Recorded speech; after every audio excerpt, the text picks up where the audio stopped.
Hello dear students. तो यहाँ पर आज से आपके जो भी पैरामेडिकल की जो वैकेंसी आई हुई है, जैसे लैब अटेंडेंट, लैब असिस्टेंट हुआ, टेक्निकल असिस्टेंट हुआ, उसके बाद में फिजियोथेरेपिस्ट हुआ और कई सारी वैकेंसीज आई है। तो उसकी यहाँ पर हम स्टार्ट करने वाले हैं, उसके लिए यहाँ पर क्लासेस। तो यहाँ पर हम आज जो टॉपिक ले रहे हैं, इसमें पहला टॉपिक वो ले रहे हैं टेरिडोफाइटा, जो कि हमारा पादप जगत प्लांट किंगडम का एक टॉपिक है। तो देखिए यहाँ पर कुछ इंपॉर्टेंट चीज़ें यहाँ पर आपको करना है, इस एग्ज़ाम के लेवल से आपको पढ़ना है। जो ज़्यादा लेवल की चीज़ें रहेंगी वो आपको मैं नहीं करवाऊँगा इस यहाँ पर। देखिए टेरिडोफाइटा के अंदर टेरिडोफाइटा शब्द जो है वो किसने दिया था, तो याद रखना है हैकल ने दिया था। टेरिडोफाइटा के अध्ययन को क्या कहा जाता है, टेरिडोलॉजी कहा जाता है। टेरिडोफाइट्स को पादप जगत का रेप्टाइल्स कहा जाता है, आपको याद रखना है, रेंगने वाले, क्योंकि ये क्या थे, इस प्रकार के लगते थे जैसे कि आप देखते हैं रेंगने वाले जानवर जो होते हैं, जैसे सांप हुआ, तो उस प्रकार से वहाँ पर क्या थे, पूरी तरीके से ये पहले ऐसे प्लांट थे जो कि पूरी तरीके से कहाँ पर रह सकते थे, स्थल पर रह सकते थे। और इस प्रकार की संरचना के कारण इनको क्या कहा जाता था, पादप जगत का रेप्टाइल्स कहा जाता था। अब देखिए यहाँ पर इंपॉर्टेंट पॉइंट है, टेरिडोफाइट को प्रथम संवहनी पादप माना जाता है, यानी कि इनके अंदर पहली बार वास्कुलर बंडल्स आए थे, जाइलम और फ्लोएम पहली बार इनके अंदर आए थे, आपको याद रखना है बहुत अच्छे से। टेरिडोफाइटों को संवहनी क्रिप्टोगेमस भी कहते हैं, तो ये आपको याद रखना है, इनको संवहनी क्रिप्टोगेमस कहा जाता है। टेरिडोफाइटा संवहनी पादप है, अर्थात इनमें जाइलम व फ्लोएम पाया जाता है। टेरिडोफाइटा के जाइलम में वाहिकाएं तथा फ्लोएम में सहायक कोशिकाएं अनुपस्थित होती है। वेरी इंपॉर्टेंट ये है, आपको बहुत अच्छे से याद रखना है कि जो जाइलम होती है, इनकी जाइलम के अंदर जाइलम वेसेल नहीं पाई जाती है, वहीं इनकी फ्लोएम के अंदर जो कंपेनियन सेल होती है, जिनको सहायक कोशिकाएं कहते हैं, तो वो अनुपस्थित होती है। परंतु कुछ अपवाद भी हैं यहाँ पर, जैसे टेरिडियम हुआ, सेलेजिनेला हुआ और मार्सिलिया हुआ। तो ये आपको बहुत अच्छे से याद रखना है। इन तीनों के अंदर जो होती है ये आभासी वाहिकाएं पाई जाती है, तो ये आपको नोट कर लेना है। अब देखिए दूसरी चीज़, टेरिडोफाइट्स में द्वितीयक वृद्धि अनुपस्थित होती है। यहाँ पर क्या है, सेकेंडरी ग्रोथ नहीं होती है, यानी कि जो प्लांट्स होते हैं काफ़ी छोटे छोटे प्लांट्स होते हैं, बड़े बड़े जो पेड़ होते हैं इस तरीके के नहीं होते हैं। परंतु जो आइसोइटिस जो है एक प्लांट होता है, वो एक अपवाद है, क्योंकि इसके तने में द्वितीय वृद्धि होती है। तो वेरी इंपॉर्टेंट पॉइंट्स है, एक एक चीज़ को नोट कर लेना। इसी तरीके के क्वेश्चंस जो है आपसे एग्ज़ाम के अंदर लगातार पूछे जाते हैं। अब देखिए अगला जो है आपको वो यहाँ पर करना है। तो देखिए अगला आपकी चीज़ है, टेरिडोफाइट्स का उपयोग औषधि रूप में, मृदा आबंधक के रूप में किया जाता है। तो ये इनका मृदा आबंधक के रूप में, औषधि रूप में उनका उपयोग किया जाता है। ये शोभाकारी पादपों के रूप में अधिकांशतः उगाए जाते हैं, तो काफ़ी अच्छे लगते हैं। टेरिडोफाइट्स को प्रथम सफल स्थलीय पादप माना जाता है, आपको ध्यान रखना है, क्योंकि पहली बार ऐसे पादप माना जाता है जो पूरी तरीके से स्थल पर रह सकते हैं। इससे पहले ब्रायोफाइट्स जो थे वो स्थल पर आ तो चुके थे, परंतु वो पूरी तरीके से जल पर निर्भर थे। ओके, अर्थात ये ब्रायोफाइट्स की तुलना में अधिक अनुकूलित स्थलीय पादप होते हैं, क्योंकि टेरिडोफाइटों में पहली चीज़ ये है कि संवहनी ऊतक पाया जाता है, और दूसरी चीज़ है इनमें जड़ें भी पाई जाती हैं। इससे पहले किसी भी पादपों के अंदर ना तो संवहनी ऊतक थे और ना ही जड़ें पाई जाती थी।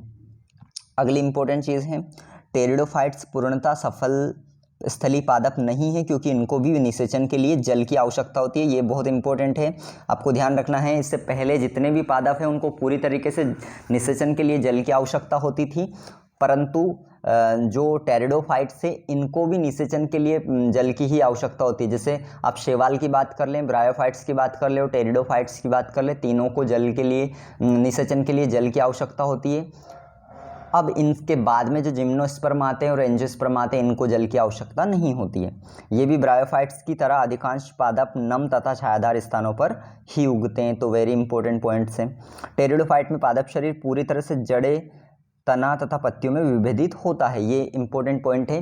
ये पहले ऐसे पादप है जिनके अंदर जो शरीर होता है, इनका संरचना जो होती है, वहाँ पर जड़ें भी पाई जाती है, तना भी पाया जाता है और पत्तियाँ भी पाई जाती है। इससे पहले किसी के अंदर ऐसा नहीं होता है। अब देखो अगला इम्पोर्टेंट जो पॉइंट्स है आपका। टेरिडोफाइटा में पादप शरीर ये हमने देख लिया। सबसे पहले बनने वाली प्रथम जड़ जो होती है वो प्राथमिक रूट जो कहते हैं हम प्राइमरी रूट कहते हैं, कुछ समय तक ही जीवित रहती है, बाद में इसके नाम पर स्थान पर अपस्थानिक जड़ें बन जाती है। तो स्टार्टिंग में जो होती है वो प्राइमरी रूट से बनती है और उसके बाद में फिर अपस्थानिक जड़ें बन जाती है, ये आपको ध्यान रखना है। उसके बाद में तना जो होता है वो सीधा होता है और विसर्पी भी हो सकता है, यानी कि मुड़ा हुआ भी हो सकता है, प्रोस्ट्रेट भी हो सकता है। तथा टेरिडोफाइट्स में जब तना भूमि के अंदर विसर्पी होता है तब इसे प्रकंद राइजोम कहते हैं, तो ये आपको ध्यान रख लेना है। पत्तियां के आधार पर टेरिडोफाइट दो प्रकार के होते हैं, तो ये पत्तियों के आधार पर दो तरह के होते हैं। एक के किनको क्या कहा जाता है, मैक्रोफिलस, जिनमें पत्तियां बड़ी होती हैं उन्हें मैक्रोफिलस कहते हैं, जितना तना छोटा तथा पत्तियां बड़ी होती है, ध्यान रखना है इनमें। इनको हम क्या कहते हैं, मैक्रोफिलस टेरिडोफाइट्स कहते हैं। इनके अंदर आते हैं टेरिडियम, टेरीज और मार्सिलिया। जबकि दूसरे होते हैं माइक्रोफाइलस, जिनमें बड़ा होता है तना तो परंतु पत्तियां छोटी होती हैं। तो इनमें इक्विसेटम आता है, लाइकोपोडियम आता है और सेलेजिनेला आता है। तो सारे इंपॉर्टेंट पॉइंट्स से स्टूडेंट्स आपको कुछ भी नहीं छोड़ना है इनमें से। इस तरह के क्वेश्चन ही डेफिनेटली आपसे एग्जाम में पूछे जाते हैं। अब यहाँ पर बहुत ही इंपॉर्टेंट चीज़ यहाँ पर हम करने वाले हैं जिससे मैक्सिमम क्वेश्चन आने के चांसेस आपके रहते हैं। तो देखिए पहला क्या है, मुख्य पादप जो होता है वो बीजाणुद्भिद होता है। इनका जो मुख्य पादप है वो स्पोरोफाइट होता है। स्पोरोफाइट का मतलब होता है द्विगुणित होना, यानी कि 2n होना, डिप्लॉयड होना, तो ये आपको ध्यान रख लेना है। अधिकांश टेरिडोफाइट जो होते हैं वो होमोस्पोरस होते हैं, यानी कि उनके बीजाणु जो होते हैं वो एक जैसे होते हैं, अर्थात जनन के समय एक ही प्रकार के बीजाणु बनते हैं। तो इनके मैक्सिमम जो टेरिडोफाइट्स होते हैं वो होमोस्पोरस होते हैं। एग्जाम्पल में आपको देख लेना है, psilotum, lycopodium, equisetum, pteridium, dryopteris and adiantum और टेरीज, ये सारे के सारे। लेकिन कुछ अपवाद स्वरूप कुछ टेरिडोफाइट्स विषम बीजाणु होते हैं, यानी कि हेटेरोस्पोरस होते हैं। इनके अंदर कौन आता है, इनमें दो प्रकार के बीजाणु होते हैं, एक तो छोटे बीजाणु लघु बीजाणु होते हैं जिनको माइक्रोस्पोर कहते हैं, और एक बड़े बीजाणु होते हैं जिनको गुरु बीजाणु यानी कि मेगास्पोर कहते हैं। ये आपसे मैक्सिमम क्वेश्चन पूछा जाता है, क्योंकि मैक्सिमम तो कैसे होते हैं, होमोस्पोरस होते हैं, तो वो क्वेश्चन तो नहीं पूछा जाता, पर आपसे हेटेरोस्पोरस का क्वेश्चन पूछा जाता है कि ये नीट के अंदर भी लगातार पूछा जाता है। तो ये सारे चीज़ें आपको बहुत अच्छे से नोट कर लेनी है, ये सारे एग्जाम्पल, इनसे ही क्वेश्चन डायरेक्टली आता है। आपसे सेलेजिनेला हर बार सबसे ज़्यादा पूछा गया है, सेलेजिनेला हुआ, साल्विनिया हुआ, क्लियर, इनसे सबसे ज़्यादा क्वेश्चन पूछा जाता है। तो आपको ये याद रखना है कि हेटेरोस्पोरस यानी कि विषम बीजाणु, क्लियर, का एग्जाम्पल आपको याद रखना है। स्पोर का निर्माण जो होता है वो स्पोरेंजिया के अंदर होता है, तो ये आपको बहुत अच्छे से याद रखना है कि स्पोर का निर्माण स्पोरेंजिया के अंदर होता है। जिन पत्तियों पर स्पोरेंजिया का निर्माण होता है उन्हें बीजाणु पर्णी यानी कि स्पोरोफिल रिप्रोडक्टिव पत्तियां कहा जाता है। ऐसी पत्तियां जिन पर क्या होता है, स्पोरोफिल का निर्माण होता है, उन्हें क्या कहा जाता है, स्पोरोफिल रिप्रोडक्टिव लीव्स कहा जाता है। तथा सामान्य प्रकाश संश्लेषी पत्तियां को हम ट्रोफोफिल्स यानी कि वेजिटेटिव लीव्स कहते हैं। अच्छे से याद रख लेना चीज़ों को। स्पोरेंजिया समूह में पाई जाती है। इस समूह को बीजाणुधानी पुंज यानी कि इनको क्या कहा जाता है, बीजाणुधानी पुंज कहा जाता है, कहते हैं। कई सोरी एवं स्पोरोफिल पर भी पाए जाते हैं। तो आपको ये थोड़ा सा आइडिया याद रखना है किस तरीके से पादप है। इस पादप के ऊपर पत्तियां जो होती हैं उनमें क्या होता है, स्पोरेंजिया पाई जाती है, और ये स्पोरेंजिया के अंदर स्पोर्स का फॉर्मेशन होता है, क्लियर। और स्पोर आपने देख ही लिए, हेटेरोस्पोरस और होमोस्पोर दोनों तरह के स्पोर्स का यहाँ पर जनरली फॉर्मेशन होता है। मैक्सिमम हेटेरोस्पोर, मैक्सिमम होमोस्पोर का होता है। अगली इंपॉर्टेंट चीज़, स्पोरेंजिया में बीजाणु मात्र कोशिका पाई जाती है, यानी कि स्पोर मदर सेल पाई जाती है। इन मात्र कोशिकाओं में अर्धसूत्री विभाजन द्वारा अगुणित स्पोर्स बनते हैं। तो स्पोर कैसे बनेंगे, स्पोर हमेशा हैप्लॉइड ही होते हैं, अगुणित हुए होते हैं। इन स्पोर के द्वारा युग्मोद्भिद पीढ़ी गेमेटोफाइटिक जनरेशन प्रारंभ होती है। तो इनसे ही स्पोर जब बनेंगे तो यहीं से आपके गेमेटोफाइटिक बॉडी प्रारंभ होगी। यहाँ पर ध्यान रखना, इनका शरीर हमने देखा था कैसा था, बीजाणुद्भिद यानी कि स्पोरोफाइट था। इनमें स्पोरोफाइट जो होता है, स्पोरोफाइट की जनरेशन भी पाई जाती है और गैमेटोफाइट यानी कि युग्मोद्भिद की भी पाई जाती है, परंतु डोमिनेंट जो होती है वो स्पोरोफाइट होती है। इसलिए इनकी जो लाइफ साइकिल होती है वो डिप्लोहैप्लॉन्टिक लाइफ साइकिल होती है, क्लियर। अब देखिए यहाँ पर टेरिडोफाइटा में स्पोर्स का अंकुरण एक्सोस्पोरिक होता है, यानी कि बाहर की तरफ बनना, अर्थात अंकुरण जो होता है स्पोरेंगिया के बाहर भूमि में होता है। क्लियर। प्रत्येक स्पोर के अंकुरण में एक युग्मोद्भिद बनता है, इसे प्रोथेलस कहते हैं। तो हर एक स्पोर के अंकुरण से एक गैमेटोफाइट युग्मोद्भिद बनता है और इसे हम प्रोथेलस, यानी कि थेलस का मतलब क्या है, उनकी संरचना बॉडी, और बॉडी से पहले बनना, इसलिए हम यहाँ पर क्या कह रहे हैं, प्रोथेलस। ओके, अच्छे से याद रख लेना। युग्मोद्भिद का निर्माण भूमि पर होता है, अर्थात ये स्वतंत्र तथा अधिकांशतः प्रकाश संश्लेषी होता है। तो यहाँ पर जहाँ पर हमने देखा था ब्रायोफाइट्स के अंदर, आपने देखा होगा कि जो स्पोरोफाइट होता है वो पूरी तरीके से क्या होता है, गेमेटोफाइट पर आश्रित होता है। तो यहाँ पर अगर हम बात करें तो यहाँ पर थोड़ा ऐसा नहीं होता है। यहाँ पर क्या होता है, जो युग्मोद्भिद होता है यानी कि गेमेटोफाइट होता है, उसका निर्माण भूमि पर होता है, अतः ये भी क्या होता है, स्वतंत्र होता है तथा अधिकांशतः प्रकाश संश्लेषी होता है। इन युग्मोद्भिद को वृद्धि के लिए ठंडे, नम व छायादार स्थानों की आवश्यकता होती है। इनकी इस विशिष्ट तथा सीमित आवश्यकता में निषेचन के लिए जल की आवश्यकता के कारण ही टेरिडोफाइट्स का फैलाव भी सीमित है और कम भौगोलिक क्षेत्र में ही सीमित है। तो ये आपको ध्यान रखना है कि क्योंकि इनको एक विशिष्ट जल की आवश्यकता होती है निषेचन के लिए, इसलिए अभी टेरिडोफाइट्स एक सीमित पाए जाते हैं, इतने ज़्यादा कि नहीं है कि पूरी दुनिया में टेरिडोफाइट्स पाए जाते हैं सभी जगह। ओके, अब इसमें देखिए, इस प्रोथेलस का मुख्य बीजाणुद्भिद पादप स्पोरोफाइटिक प्लांट से कोई संबंध नहीं होता है। तो प्रोथेलस का जो आपका बनने वाला है बाद में स्पोरोफाइट, उससे कोई ज़्यादा संबंध नहीं है। युग्मोद्भिद थैलस तथा राइजोट से मिलकर बना होता है। क्लियर। ये इसमें कोई वास्कुलर बंडल नहीं होते, यानी कि नॉन वास्कुलर होता है। संपूर्ण पादप जगत में युग्मोद्भिद सदैव नॉन वास्कुलर होता है। वेरी इंपॉर्टेंट, हमेशा याद रख लेना कि कोई भी पादप जगत हुआ का प्लांट हुआ, यानी कि वो टेरिडोफाइट्स हुआ, वो जिम्नोस्पर्म हुआ, एंजियोस्पर्म हुआ, शैवाल हुए, ब्रायोफाइट्स हुए, सभी में जो युग्मोद्भिद होगा यानी कि गैमेटोफाइट होगा, वो हमेशा उसके अंदर कभी भी जाइलम और फ्लोएम नहीं पाए जाते हैं। वेरी इंपॉर्टेंट पॉइंट है। अब देखिए यहाँ पर इनकी लाइफ साइकिल भी हम देखने वाले हैं।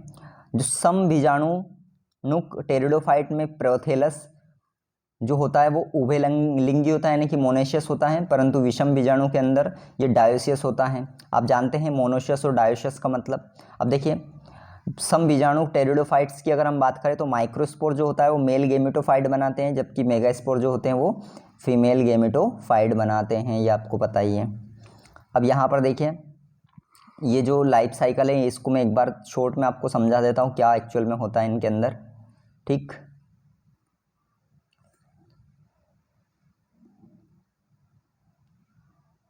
तो ये आप लाइफ साइकिल देखने की कोशिश करें इनमें। ये देखिए, यहाँ से आपको समझना है। सबसे पहले हम स्पोर के वहाँ से बात करेंगे।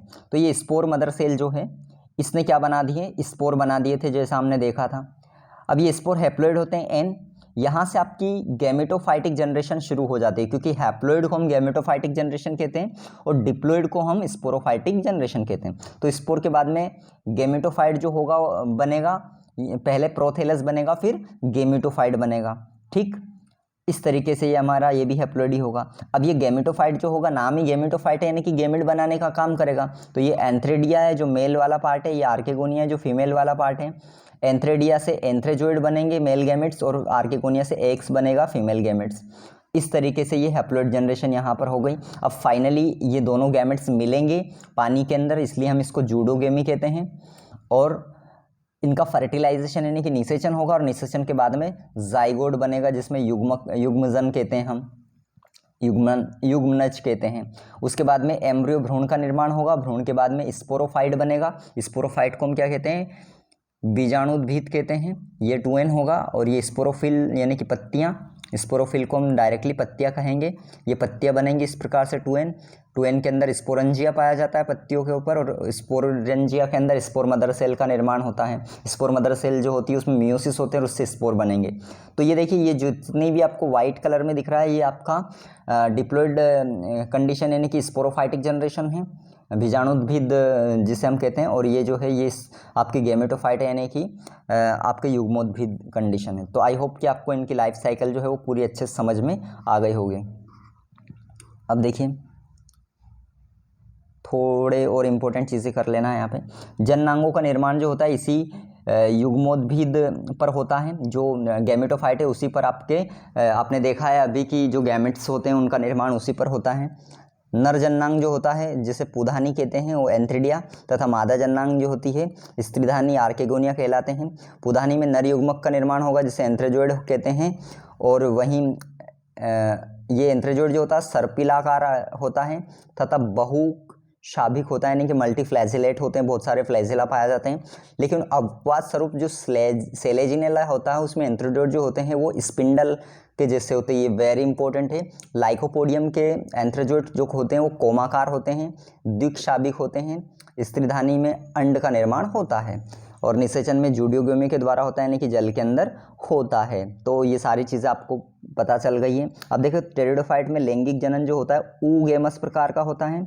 इनका जीवन चक्र जो होता है डिप्लोहेप्लोन्टिक प्रकार का होता है। टेरिडोफाइट के जीवन चक्र का आदित्य लक्षण स्वतंत्र पीढ़ी एकांतर और स्पोफाइट और गेमेफाइट दोनों एक दूसरे से अलग होते हैं। तो ये आप देख सकते हैं इनका लक्षण क्या है जीवन चक्र का।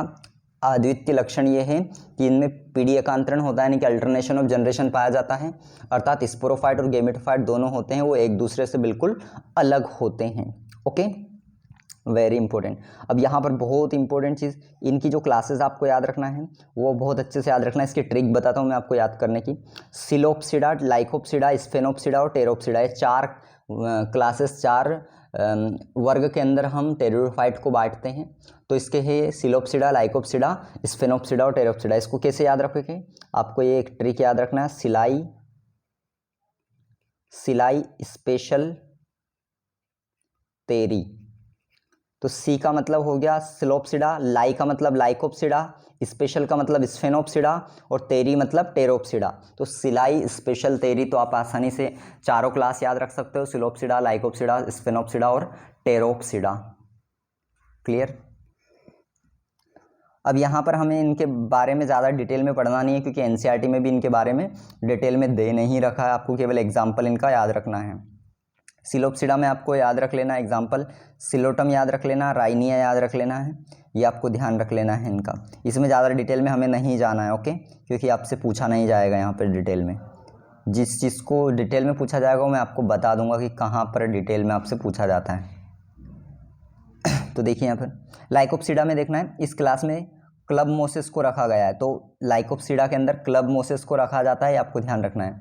क्लब मोसेस को पादप शरीर जड़ तना विभेदित होता है, तने पर छोटी छोटी हरी तथा प्रकाश संश्लेषी पत्तियां पाई जाती है जिन्हें ट्रोफोफिल्स कहते हैं। तो ये थोड़ा सा इंपॉर्टेंट है, तो इसको याद रखना है।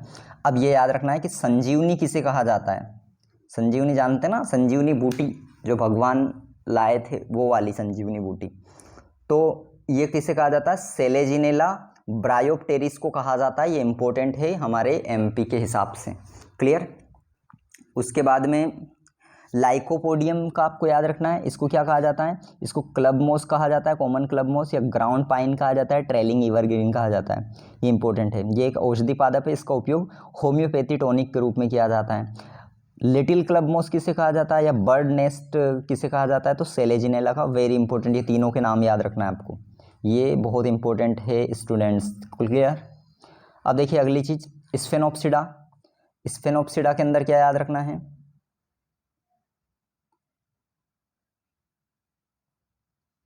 स्फेनोप्सिडा में आपको याद रखना है इसमें हॉर्सटेल आते हैं।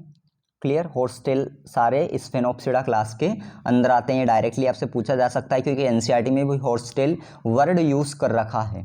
क्लियर। तने तथा पत्तियां जो होती है एपिडर्मिस में सिलिका इनके पाई जाती है, इसमें ज़्यादा डिटेल में नहीं पढ़ना है, नहीं पूछा जाएगा आपसे, पर ये इतना याद रखना है कि स्फेनोप्सिडा के अंदर हॉर्सटेल आते हैं। टेरोप्सिडा आखिरी क्लास, ये टेरिडोफाइटा का सबसे बड़ा समूह होता है, ये पहली चीज़ इंपॉर्टेंट याद रखना है। उसके बाद में इसके अंदर फंस आते हैं, फंस ऐसे जिनकी पत्तियां बड़ी बड़ी होती है, यानी कि मेगाफिल्स होती है। क्लियर। मैक्रोफिल्स या मेगाफिल्स जिसे कहते हैं, अर्थात इनमें राइजोमेटा छोटा तथा पत्तियां अत्यधिक बड़ी होती हैं, ये आपको ध्यान रखना है। और पत्तियों को इनको फ्रॉन्ट्स भी कहा जाता है। तो ये कुछ चीज़ यहाँ पर आपको याद रख लेनी है। क्लियर। अतः फंस में शंकुकोण का निर्माण नहीं होता, ये चीज़ आपको कुछ ध्यान रख सकते हैं आप। तो ये सारी चीज़ें यहाँ पर हमारी क्लियर हो गई। अब कुछ कॉमन नेम है जो आपको ध्यान रख लेना है, जो फंस के एग्जाम्पल और उनके कॉमन नेम्स क्या हैं। तो देखो यहाँ पर टेरिडियम को हम कहते हैं ब्रेकन फर्न, जैसे सन फर्न कहते हैं। ये थोड़ा इंपॉर्टेंट है, बहुत ज़्यादा इंपॉर्टेंट है, एग्जाम के अंदर लगातार इसमें से क्वेश्चन पूछे गए हैं, इसलिए इसको बिल्कुल नहीं छोड़ना है। ड्रायोप्टेरिस को ब्रुकशील्ड फर्न कहा जाता है। उसके बाद में अगला है अजोला को एक्वाटिक फर्न कहा जाता है। उसके बाद ओफियोग्लोसम को एडर्स टंग फर्न कहा जाता है। ओफियोग्लोसम आपको पता है सबसे ज़्यादा क्रोमोसोम्स पाए जाते हैं इसके अंदर। एडियंटम का तो बहुत ज़्यादा पूछा जाता है, वॉकिंग फर्न नाम से फेमस है एडियंटम। तो ये सारे जो नाम हैं, ट्री फर्न जो होता है ये लार्जेस्ट टेरिडोफाइट होता है, तो ये बिल्कुल आपको नहीं छोड़ना है, मोस्ट इंपॉर्टेंट पार्ट है इसका। ये नाम इसके कायिक जनन के कारण दिया गया है। इसमें बहुत तेज़ी से कायिक जनन होता है। कायिक जनन पत्ती के शीर्ष भाग टीप से होता है और ये एक स्थान से दूसरे स्थान पर तेज़ी से फैलता है, तो ये आपको याद रख लेना है। अब इसके कुछ मुख्य बिंदु आपको ध्यान रखना है टेरिडोफाइटा के। हम लगभग टेरिडोफाइटा लगभग हो चुका है थोड़ा सा, और हमें मुख्य बिंदु पर आ जाना है इसके। तो टेरिडोफाइट्स के मुख्य बिंदु क्या हैं उस पर आपको फोकस करना है। यहाँ पर क्या है, सेलेजिनेला और साल्विनिया जो होता है इनमें विषम बीजाणु टेरिडोफाइट, जैसे स्लेजिनेला हुआ, साल्विनिया में भ्रूण का आश्रित अथा ये कुछ चीज़ें आपको याद रख लेना है। ये हम स्लेजिनिया और साल्विनिया की बात कर रहे हैं यहाँ पर। स्लेजिनेला साल्विनिया में मादा युग्मोद्भिद भिन्न भिन्न समय तक अपनी आवश्यकताओं की पूर्ति के लिए पैतृक स्पोरोफाइट में जुड़ा रहता है। मादा युग्मोद्भिद में युग्मनज का विकास होता है जिससे एक नया भ्रूण बनता है। ये घटना बीज प्रकृति की पूर्ववर्ती होती है, इसलिए इसको बुद्ध विकास की अति महत्वपूर्ण मानी जाती है, तो ये याद रखना है। सेलेजिनेला की हम यहाँ पर बात कर रहे हैं थोड़ी सी। इसमें लिंगुलेट पत्तियाँ यानी कि ये लिंगुलेट पत्तियाँ पाई जाती हैं। ये पत्तियाँ जीविकाकार यानी कि टंग शेप्ड की होती हैं। क्लियर, ये आपको कुछ चीज़ें याद रख लेना है। कुछ टेरिडोफाइट में स्पोरेंजिया का निर्माण बीजाणु पर्ण स्पोरोफिल की निचली सतह पर होता है, जैसे कुछ एग्जाम्पल आपको दे रखा है सेलेजिनेला का। तो ये कुछ चीज़ें आपको यहाँ पर याद रख लेनी है। ओके स्टूडेंट्स, तो ये सारी चीज़ें जो हैं हमने इनकी करी। एक दो पॉइंट और लिख लीजिए। कुछ टेरिडोफाइट्स में स्पोरेंजिया का निर्माण स्पाइक में होता है, जैसे ओफियोग्लोसम की। कुछ टेरिडोफाइट में स्पोरेंजिया का निर्माण स्पोरोकार्प में होता है, जैसे मार्सिलिया अजूला साल्विनिया। कुछ टेरिडोफाइट में प्रोथेलस मृत उपजीवी होता है तथा विषम बीजाणु टेरिडोफाइट जैसे सेलेजिनेला साल्विनिया